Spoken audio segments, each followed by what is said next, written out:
예, 오늘 성도님과 함께 나눌 말씀은 디모데후서 3장 1절부터 5절 말씀을 함께 살펴보도록 하겠습니다. 디모데후서 3장 1절부터 5절까지 말씀을 제가 읽겠습니다. 너는 이것을 알라. 말세에 고통하는 때가 이르러 사람들이 자기를 사랑하며 돈을 사랑하며 자랑하며 교만하며 비방하며 부모를 거역하며 감사하지 아니하며 거룩하지 아니하며 무정하며 원통함을 풀지 아니하며 모함하며 절제하지 못하며 사나우며 선한 것을 좋아하지 아니하며 배신하며 조급하며 자만하며 쾌락을 사랑하기를 하나님 사랑하는 것보다 더하며 5절 경건의 모양은 있으나 경건의 능력은 부인하니 이 같은 자들에게서 네가 돌아서라. 오늘 말씀을 전할 주제를 이렇게 말씀드리자면 여기 5절의 마지막에 이렇게 말하고 있는 것처럼 이 같은 자들에게서 네가 돌아서라라고 말씀하고 있는데 우리가 돌아서야 할 사람의 특성 또 성향에 대해서 성도님들과 함께 교제하도록 하겠습니다. 주님께서 다시 오시겠다는 이러한 징조들에 대해서 성경은 많은 부분을 통해서 우리에게 말해주고 있습니다.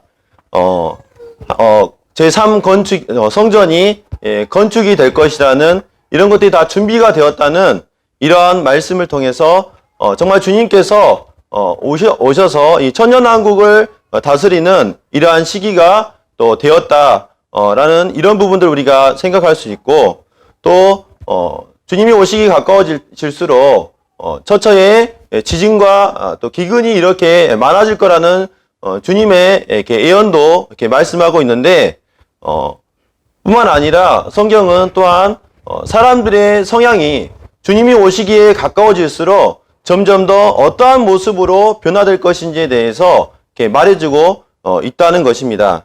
그래서 과거에 노아의 홍수의 심판을 하나님께서 내리실 때도 점점점 사람들의 성향이 하나님을 떠나서 타락의 극치를 달렸을 때 비로소 하나님께서 홍수로서 전 지구적으로 심판이라는 것을 내리셨고 또 소돔과 고모라가 하나님 앞에 큰 죄악을 저질렀을 때 하나님께서는 이제 소돔과 고모라를 불로써 심판하시는 이러한 일들을 성경이 기록하고 있습니다.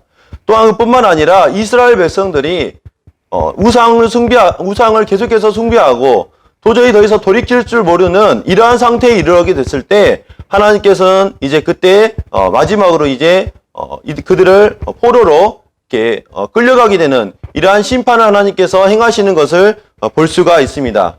그래서 주님께서 오시겠다는 이러한 약속에 대해서 우리의 사람들의 성향이 점점 어떠한 모습으로 흘러가고 있는지 이런 것들을 살펴볼 때 주님 오시기에 가깝다는 것을 우리가 또한 알 수가 있다는 것입니다.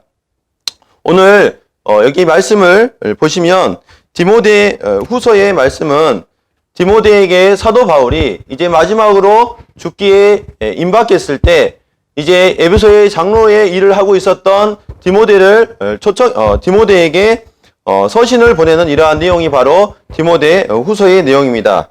그러면서 자기의 이러한 고난받는 이러한 삶에 대해서 부끄러워하지 말고 능력으로 복음을 전하는 이러한 삶을 끝까지 살 것을 당부하는 내용이 바로 이 디모데 후서입니다. 그러면 한 절씩 내용들을 이렇게 살펴보도록 하겠습니다. 먼저 1절의 말씀을 보시면 너는 이것을 알라라고 이렇게 말하고 있습니다. 다른 사람에게 이 디모데는 그때 당시에 에베소 교회에서 다른 사람들에게 영향력을 미치는 이러한 위치에 있었습니다.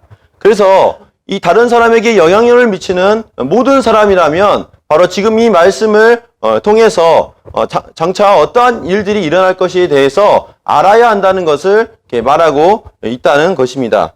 그래서 너는 먼저 이것을 알라고 말하고 있고 그 다음에 1절에 또 말씀을 보시면 말세에 고통하는 때가 이르러 라고 이렇게 말하고 있습니다. 여기 말세는 마지막 날을 이렇게 뜻하고 있습니다. 그리고 여기 말씀에서 고통하는 때가 이른다 이런 말에서 이 고통이라는 단어는 두 가지 의미를 가지고 있는데 바로 굉장히 곤란하고 어려운 상황이 될 것이다 이런 의미가 있고 또 한 가지 의미로는 도덕적으로 굉장히 악한 이러한 때가 이르게 될 것이라는 이러한 말씀을 하고 있다는 것입니다. 하나님께서 이 세상을 창조하시고 이제 하나님의 그 뜻 가운데 이 세상을 경영해 가실 때 사람에게 죄가 들어오게 되었을 때 하나님은 이제 이 세상을 새롭게 만드시는 이러한 새하늘과 새 땅을 내다보시며 말씀하고 계시는데 요한계시록의 마지막을 보게 되면 이제 하나님께서 모든 하나님을 거스렸던 하나님을 대적했던 이러한 모든 삶이나 그러한 존재들에 대해서 완전히 처리를 하시고 정리하시는 이런 내용들이 요한계시록에 나와 있습니다. 그래서 점점점 하나님의 심판이 가까울수록 바로 사람들은 하나님이 원하지 않으시는 하나님과 동떨어져 있는 이러한 성향으로 치닫게 된다는 것을 말하고 있습니다. 그래서 이 세상의 마지막에 이 불로 심판받게 되는 이러한 시기가 될수록 악한 자는 더욱더 악하여지고 결국에는 하나님의 그 불심판이 이게 임해지게 되는 이러한 것들을 우리가 생각하게 됩니다. 그래서 우리는 이 땅에서 하나님의 사람으로 살아가게 될 때 당연하게 우리는 쉽게 하나님을 섬길 수 없다는 것을 알아야 되고 우리가 하나님의 사람으로 살아가면서 겪게 된 이런 어려움을 직면하게 됐을 때 낙심할 것이 아니라 또 좌로나 우로나 치우칠 것이 아니라 계속해서 하나님의 사람으로 굳건히 살아가야 한다는 것을 우리가 알 수가 있습니다. 또한 장차 이 세상은 하나님이 원하지 않으시는 이러한 방향으로 흘러가기 때문에 우리 모두는 이 세상에 너무나 지나치게 마음을 둬서도 안 된다는 것을 이 말씀을 통해서 우리는 알 수가 있습니다.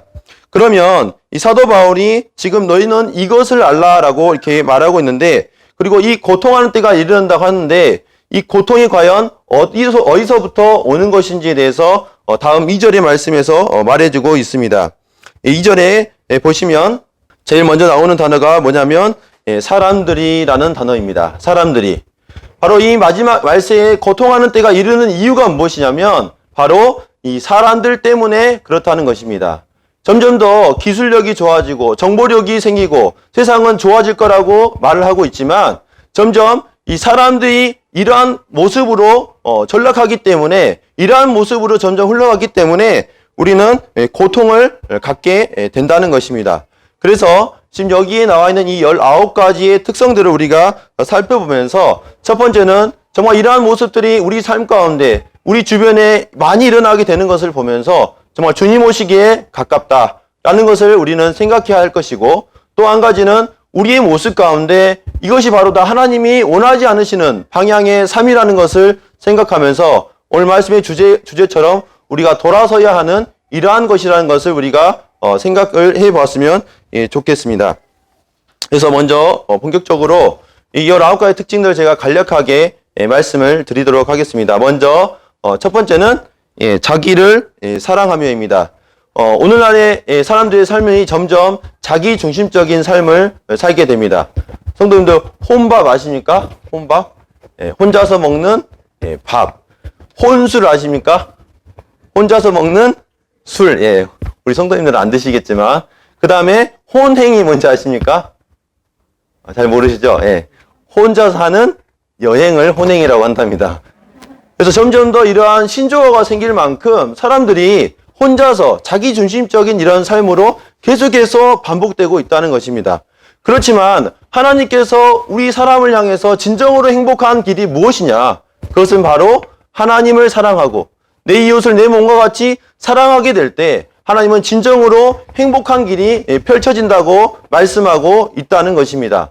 그래서 우리가 주님께서 말씀하실 때 주는 것이 받는 것보다 복이 있다고 말씀하셨습니다.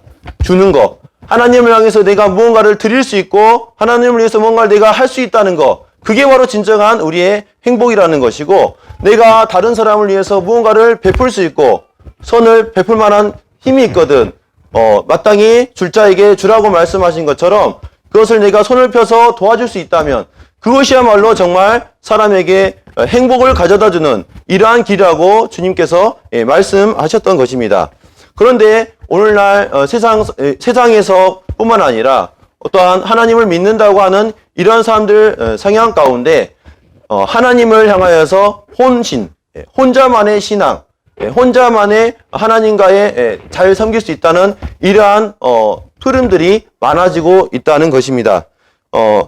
주님께서는 분명하게 주님께서 이 땅에 계실 때도 물론 하나님과의 관계를 가졌지만 회당에 직접 나가셔서 사람들을 만나시고 사람들에게 하나님의 말씀, 어릴 때는 하나님의 말씀을 그 안에서 배우셨고 또 회당에서 사람들에게 말씀을 전하며 만나는 이런 일들을 많이 하셨던 것을 우리는 볼 수가 있습니다. 또 뿐만 아니라 우리가 신약 성경을 보게 될 때 신약의 많은 서신서들이 모두가 공통적으로 하고 있는 것이 바로 교회의 공동체라는 이 전제하에서 하나님의 말씀이 이렇게 기록되고 있는 것을 우리는 볼 수가 있다는 것입니다. 잠깐 잠언 18장 1절 말씀을 잠깐 보시도록 하겠습니다. 이 부분을 생각하시면서 잠언 18장 1절 말씀입니다. 무리에게서 스스로 갈라지는 자는 자기 소욕을 따르는 자라 온갖 참 지혜를 배척하느니라. 혼자만 하나님을 향하여서 말씀을 많이 읽고 또 기도하는 물론 이런 거 중요하지만 이렇게만 하여서 또 다른 믿는 성도하고 함께하지 않으려고 하는 이러한 성향에 대해서 성경은 자기 소욕을 따르는 것이고 참 지혜를 배척하는 것이 그러한 것이다 하고 성경은 말하고 있습니다. 다음 두 번째로 다시 돌아오셔서요. 자기를 사랑하는 것이 말세에 사람들을 고통하게 하는 것이고 그 다음 두 번째는 돈을 사랑하며 라고 되어 있습니다. 돈이면 모든 것이 다 된다고 하는 시대가 지금의 시대입니다. 코로나가 심각해지면서 사람들이 전부 다 이제 만나지 못하니까 돈을 더 벌기 위해서 비대면으로 돈을 벌 수 있는 주식이나 비트코인에 열광하는 이러한 성향들을 매스컴을 통해서 우리는 볼 수가 있습니다. 심지어 아이들에게 장래 희망이 뭐냐고 물어보면 돈을 많이 버는 것이 제 장래 희망입니다. 이렇게 말하는 아이들도 있다는 것입니다.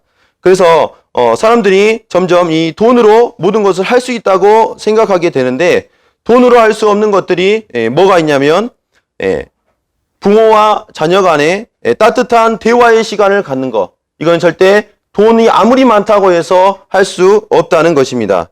또 두 번째, 성도와의 마음을 나누는 아픔을 서로 위로하는 이러한 교제는 돈으로 아무리 돈이 많다고 해도 이 일을 할 수가 없다는 것입니다. 하나님과 대면하는 그 행복을 누리는 이러한 주님과의 교제하는 이러한 시간 역시도 아무리 돈이 많다고 해서 이러한 것들을 할 수는 없다는 것입니다. 그렇지만 사람들이 계속해서 이 돈을 사랑하는 돈의 가치를 두는 이러한 모습으로 변하고 있다는 것입니다. 돈만을 위해서 살아갈수록 사람들은 더 점점 더 하나님을 찾지 않게 되고 우리가 만약 돈만을 위해서 살아가게 되면은 우리뿐만 아니라 우리의 자녀들 역시도 돈이 전부인 것처럼 생각해서 하나님은 부수적인 일로 장식품으로 생각하는 이러한 모습으로 전락하게 된다는 것을 우리는 이 말씀을 통해서 생각해 볼 수가 있습니다. 다음 세 번째는요, 돈을 사랑하며 그 다음에 자랑하며라고 되어 있습니다. 자랑한다는 것은 자기를 뽐낸다는 의미가 되어 있습니다. 사람들은 자기가 가진 것을 뽐내려고 합니다. 다 그런 거 가지고 계시죠? 좋은 거 있으면 말하고 싶습니다. 내가 이거 했다. 이번에 내가 차를 이걸 뽑았다.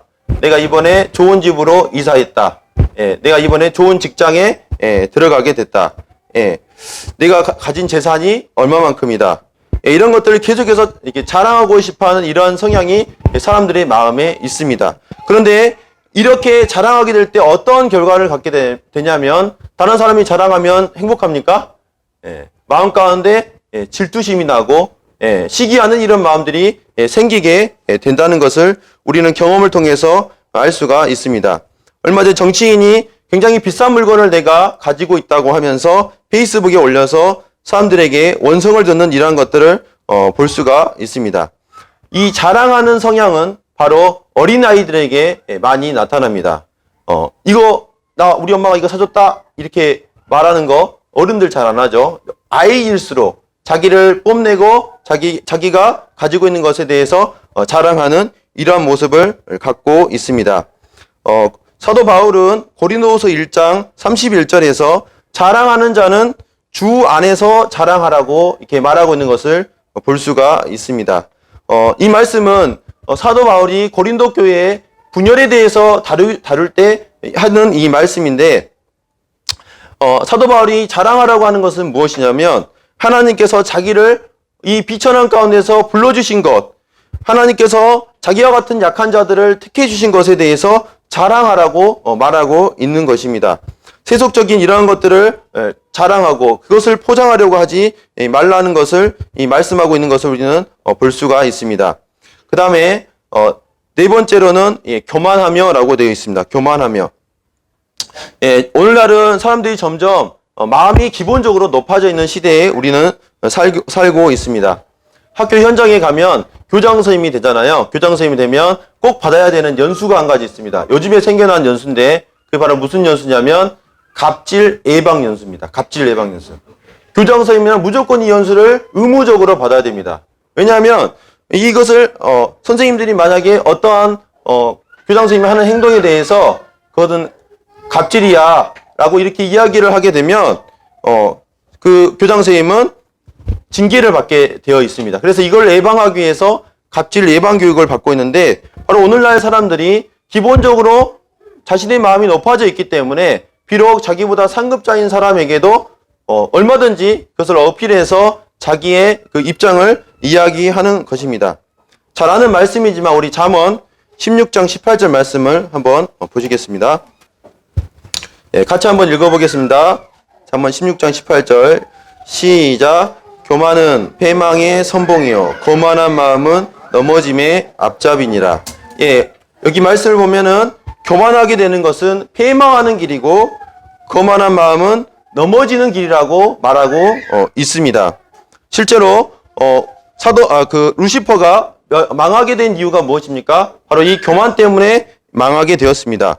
아담이 범죄하게 된 이유가 무엇입니까? 바로 하나님처럼 되고자 하는 이 교만한 마음을 먹었기 때문에 범죄하게 되었습니다. 사람들이 왜 하나님을 믿지 않고 자기 스스로의 힘으로 살아가는 것입니까? 복음을 거절하는 그 이유도 역시 교만하기 때문에 그런 것입니다. 교회 가운데 왜 분열이 일어나는 것입니까? 그것은 자기가 뛰어나다고 생각하는, 나보다 남을 낮게 여기지 못하는 이러한 교만함이 우리 마음 가운데 있기 때문이라는 것입니다.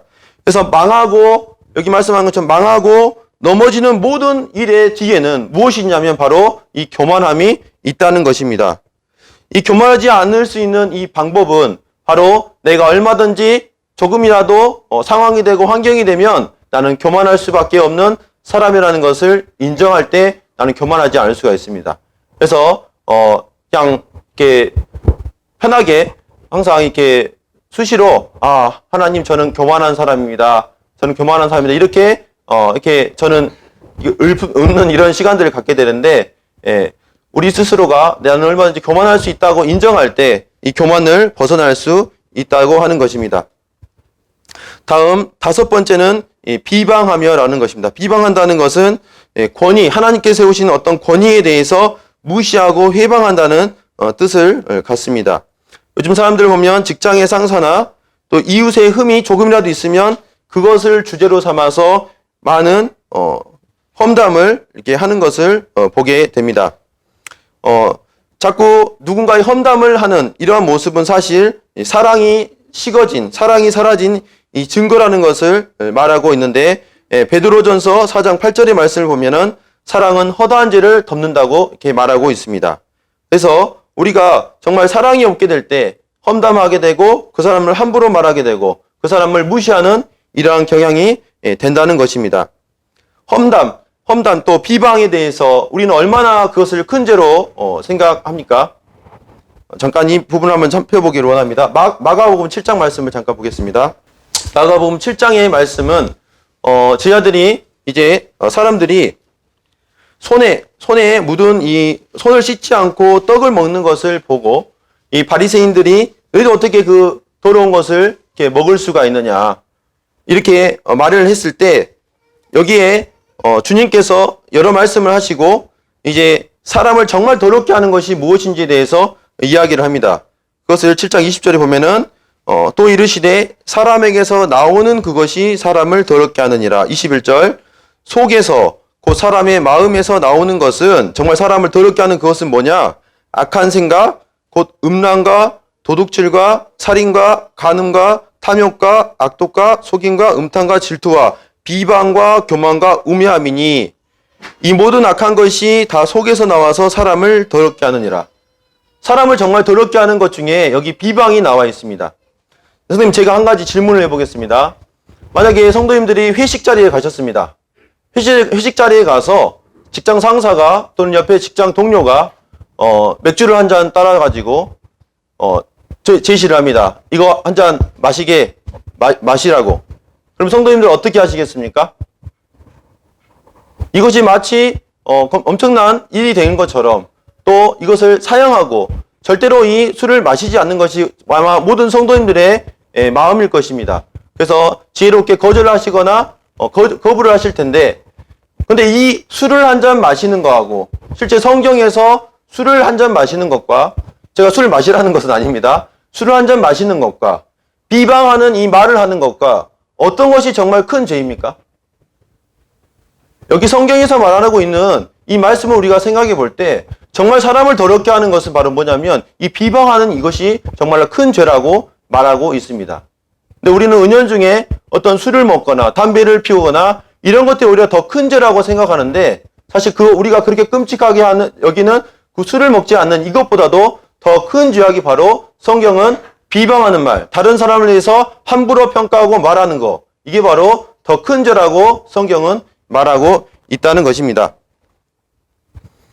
그래서 이 비방하는 오늘날 세대를 우리가 볼 수가 있고, 그 다음 6번째는 부모를 거역하며라고 되어 있습니다. 부모를 거역하는 것은 보통 질풍노도의 시기인 사춘기 때 이게 많이 부모를 거역하는 것으로 저는 알고 있습니다. 그렇지만 뉴스를 보게 되면 정말 많은 요즘에는 매스컴으로 다루지도 않을 그런 주제가 되어버린 이것이 바로 부모와의 갈등을 이야기하고 있습니다.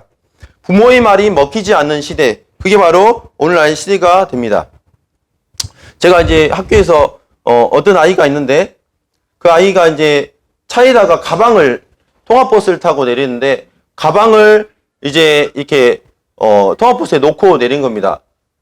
가방을 통합버스에 내린 거예요. 뭐 옷을 갖다 놓은 게 아니라 학교 이제 등교를 하는데 가방을 그냥 전체를 그냥 그대로 통합버스에 놓고 아무 생각 없이 내려서 1교시 수업을 하니까 가방이 없어서 선생님이 하게 된 거예요. 그래서 이제 저한테 이제 연락이 와가지고 이제 제가 전화를 받고 그 버스가 있는 곳까지 이제 제가 가서 이제 그 가방을 이제 가지고 이렇게 오면서 그 어머니하고 이제 전화를 했습니다. 그 전에도 이제 얘가 이만해서 지금 사람을 찾아보고 있고 갈 사람이 있는데 이제 제가 이제 가게 됐습니다. 해서 제가 이제 가방을 찾고 돌아오는 길에 이제 전화를 했습니다. 가방 찾았으니 걱정하지 마십시오, 어머님. 이렇게 이제 전화를 제가 드렸습니다. 근데 그 어머님이 하신 얘기가 이 말씀이에요.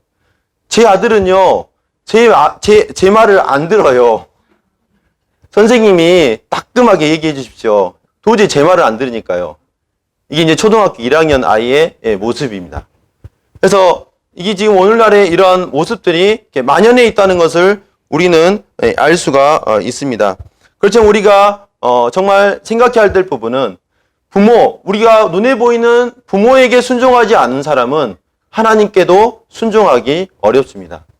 부모에게 순종하는 사람, 부모의 권위를 인정하는 사람은 그 사람에게 소망이 있어요. 바로 하나님께도 순종하게 되어 있습니다. 정말 하나님께서 이 부모를 공경하고 부모를 순종하는 이러한 것에서 말씀하고 있는데, 정말 오늘날 시대는 점점 더 이러한 세태를 걸어가고 있다는 것입니다. 그 다음에 7번째는 감사하지 아니하며입니다. 감사하지 않는 이유는 그것을 당연하게 여기기 때문에 감사하지 않습니다. 하나님의 은혜까지는 아니더라도 부모님의 은혜에 대해서 그걸 당연하게 여기면 부모님께 감사하지 않게 되고, 또 스승의 은혜조차도 잊어버리고 사는 오늘날의 이런 모습들을 볼 수가 있습니다. 그러면서도 연예인들의 생일은 기가 막히게 잘 알아요. 예, 이러한 모습들이 지금 오늘날의 이러한 모습들을 시대를 대표하고 있습니다. 또 오늘날은 만족할 줄 모르는 시대입니다.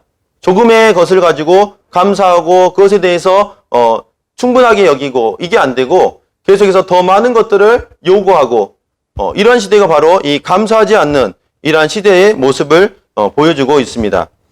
디모데전서 6장 6절에 성도님들 잘 아시는 말씀인데 자족하는 마음이 있으면 경건이 큰 이익이 된다고 이렇게 말하고 있습니다.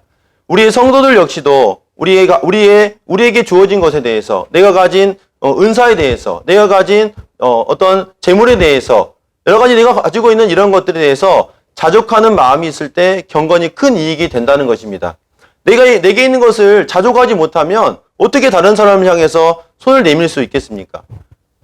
정말로 하나님께서 이 자족하는 마음이 있어야 한다는 것을 말하고 있는데 저 역시도 이런 부분들에 대해서 정말 당연하게 여길 때가 있고 또 만족할 줄 모르는 이러한 모습이 참 저에게 있는 것도 고백하게 됩니다.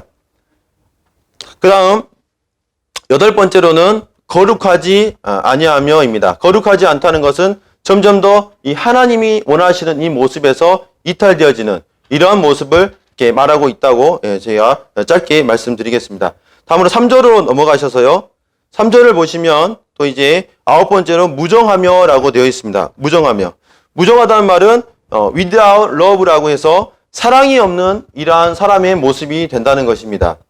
오늘날 사탄은 계속해서 성도들을 또 사람들을 분주하게 만듭니다. 계속 바쁘게 뭔가에 쫓기듯 이러한 사람들을 추구하도록 계속해서 정신없이 사람들을 혼미케 하는 이러한 시대에 우리가 살고 있습니다. 그러다 보니까 누군가의 사랑을 베푸는 것에 대해서 굉장히 냉담하고 또 딱딱한 이런 마음을 가지고 살아가는 것이 현대인의 이러한 모습인 것을 볼 수가 있습니다. 사랑이 없는 이런 모습을 생각하면서 저는 하나님을 향해서 나는 사랑이 있는가 하는 생각들을 해보았습니다. 다른 사람들에 대한 사랑뿐만 아니라 나는 하나님을 생각할 때 나는 마음이 따뜻해지고 하나님의 그 은혜를 기억할 때 우리의 마음이 어떻게 되는지 정말 나는 따뜻한 마음을 가지고 있는가.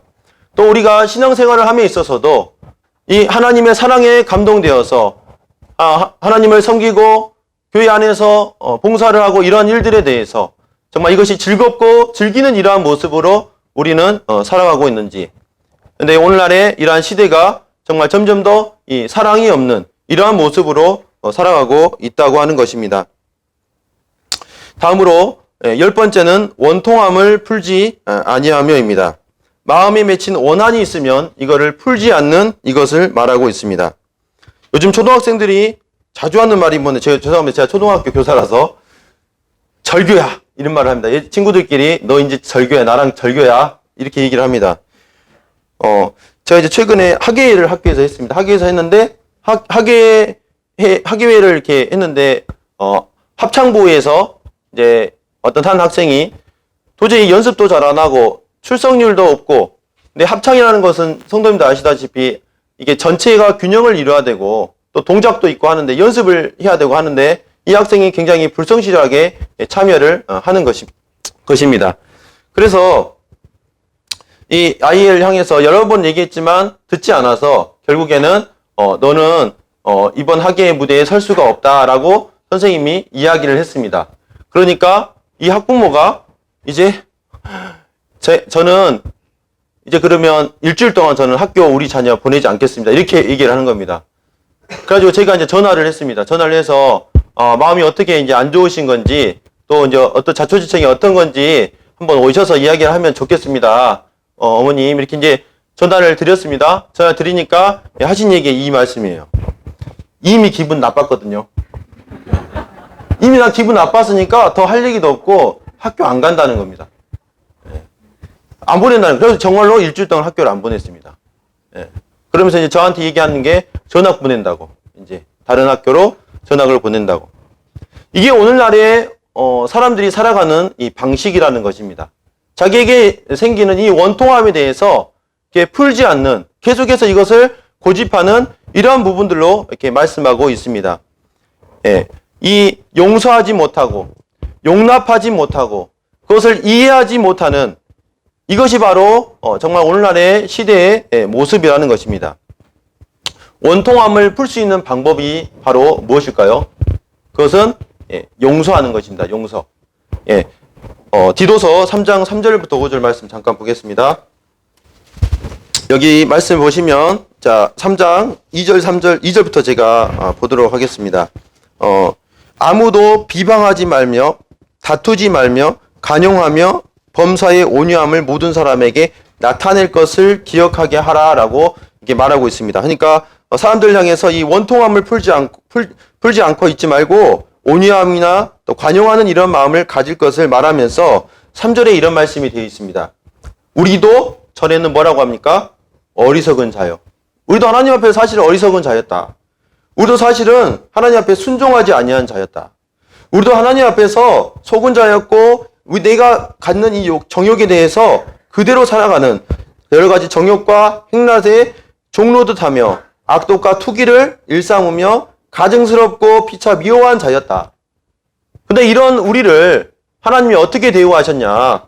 4절에 보면 우리 구주 하나님의 자비와 사랑하심이 나타날 때 하나님이 이런 우리를 하나님께서는 사랑으로 대해주시고 자비로 대해주셔서 우리를 구원하시되 우리의 행한 바 의로운 행위로 우리를 구원하신 게 아니라 그분의 은혜로 우리를 받아주셨다. 우리를 용서하셨다는 것을 상기시키고 있는 것입니다.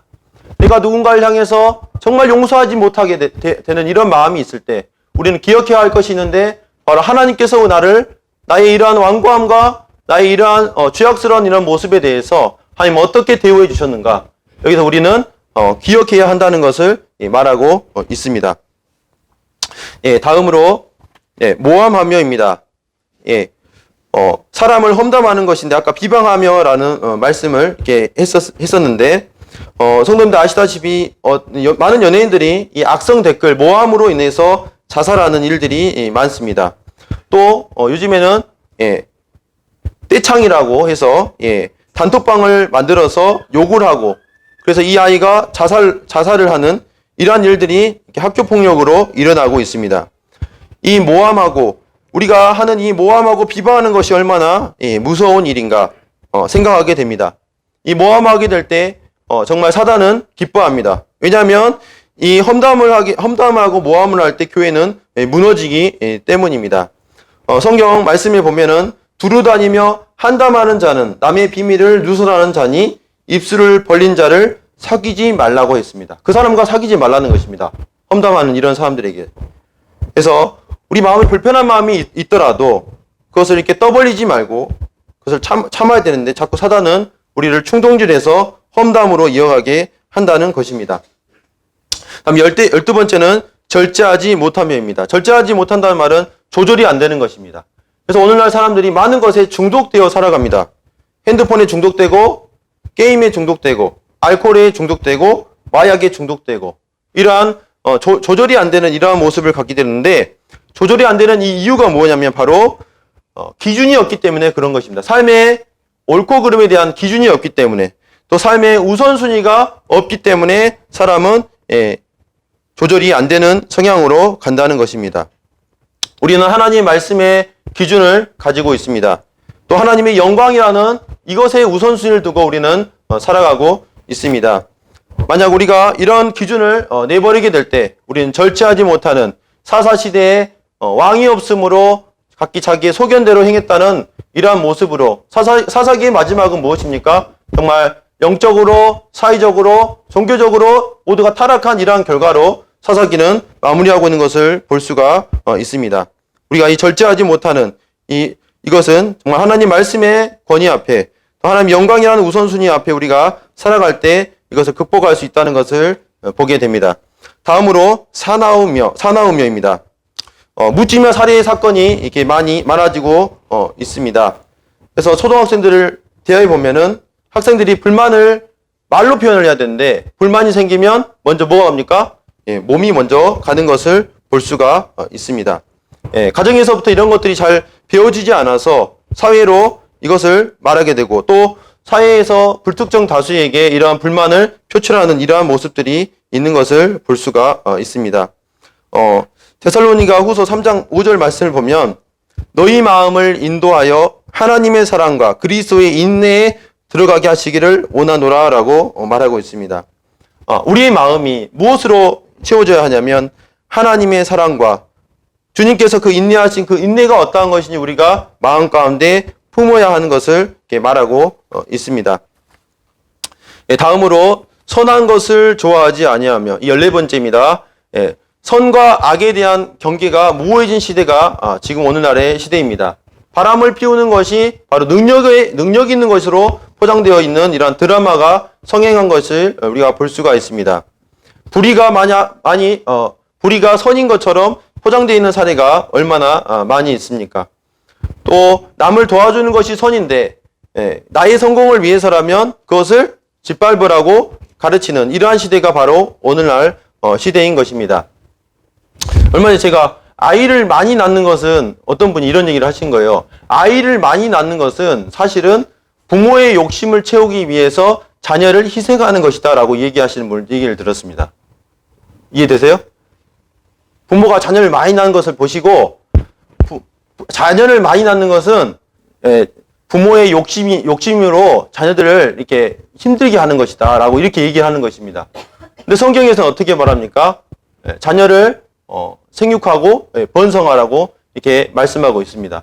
성도님들 얼굴이 이렇게 두 가지로 갈라지시는데 성도님 자녀를 많이 낳으신 분은 웃고 계시고 정말 하나님께서 원하시는 이러한 선에서 벗어나는 이러한 부분들을 우리가 보게 됩니다. 다음으로 15번째는 배신하며입니다. 최근에 이제 제가 뉴스를 보게 되는데 보험금을 타기 위해서 남편을 배신하는 것입니다. 남편에게 농약을 먹여서 남편을 죽이고 그 다음에 전 남편도 그렇게 죽이고 두 번째 남편도 그렇게 죽이고 그리고 이제 세 번째로 자기 아들까지도 이제 죽이려고 했는데 죽이지 못해서 살인 미수가 되었습니다. 이러한 일들이 이렇게 생기게 되는데 정말 이 관계에 대해서 얼마든지 이렇게 이해관계에 따라서 배신하는 이러한 모습을 갖고 있는 것을 보게 됩니다. 우리 성도 간의 삶에 있어서도 나에게 정말 좋은 그런 관계였는데 어떠한 불만의 요소가 있어가지고 그걸 가지고 이제 더 이상 얼굴을 보지 않는 원수 관계를 갖게 되는 이러한 성도 관계가 있지는 않는가 생각하게 됩니다. 그 다음에 16번째는 조급하며입니다. 조급하며. 깊이 생각하는 것을 싫어하는 것이 오늘날의 모습입니다.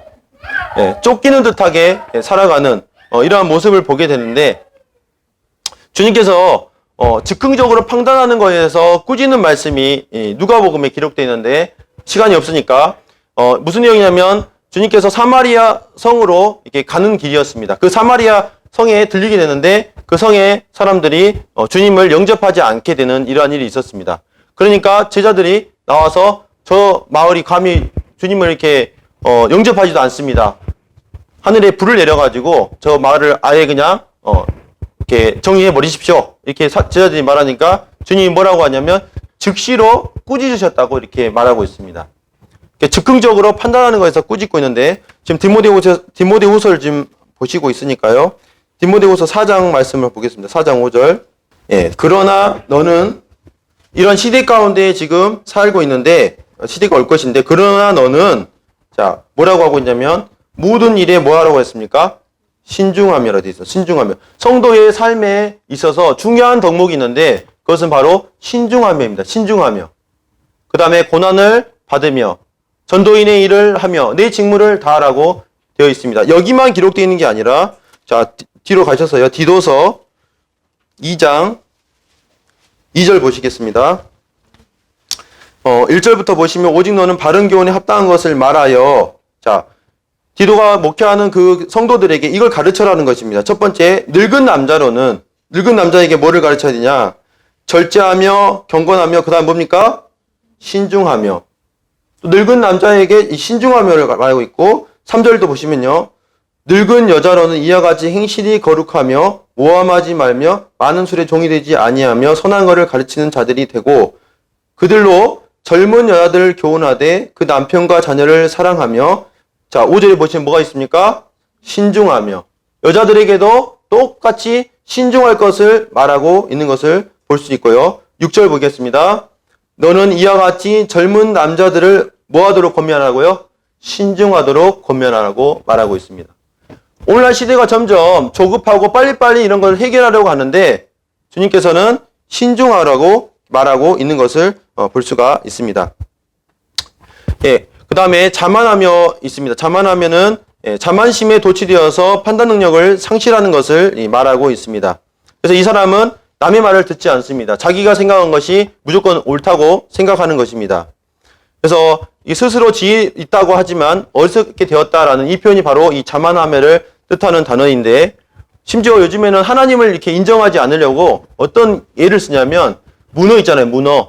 문어가 하나님이 창조하신 피조물인데 이 문어조차도 문어를 외계인이 이렇게 외계인이 보냈다 이렇게 까지 설을 말하는데 이걸 믿습니다. 사람들이 자기가 스스로 이렇게 지혜 있다고 하지만 어리석게 되는 이런 모습을 볼 수가 있습니다. 그 다음에 쾌락 사랑하기를 하나님 사랑하는 것보다 더하다고 했습니다. 욜로라는 단어가 굉장히 유행한 적이 있었는데 you only live once 해서 현재 자신의 행복을 가장 중시하는 소비 태도를 욜로라고 합니다. 그래서 쾌락이 대해서 지금 현재의 삶을 즐기는 것이 제일 중요한 시대가 바로 오늘날 시대가 되어버렸습니다. 그렇지만 우리가 쉼에 대해서 또 즐거움에 대해서 바른 이해가 필요한데 그것은 바로 일하고 적절한 쉼을 통해서 또 일을 하는 이런 것이 바로 하나님이 원하시는 바라는 것입니다. 시간이 많이 되어서 제가 넘어가겠습니다. 그 다음에 경건의 모양은 있으나 경건의 능력은 부인하는 자니. 교회를 다니지만 하나님의 이 복음이 정말 사람을 뒤집어 놓는 이런 능력이 있다는 것에 대해서 사람들이 인정하지 않는 것입니다. 부인하는 것입니다. 교회는 다니고 있는데, 그래서 복음을 전하는 것에 대해서 교회를 다니게 하려고 하는 이런 목적으로 교회를 복음을 전하는 이런 부분들을 볼 수가 있는데, 그렇다면 우리는 경건의 능력을 어디서 얻을 수 있냐면 바로 성경을 통해서 얻을 수 있습니다. 근데 여기서 주의할 점은 우리가 성경을 많이 읽는다고 해서 그런 힘이 길러지는 것이 아니고, 성경을 만약에 내가 1시간을 성경을 읽은 시간이 있다면 30분은 성경을 읽는데 할애하고 30분은 묵상하는데 시간을 가져야 한다는 것입니다. 이 묵상하게 될 때 우리가 정말 그 말씀이 내 것이 되고 내 삶 속에서 적용이 될 수 있습니다.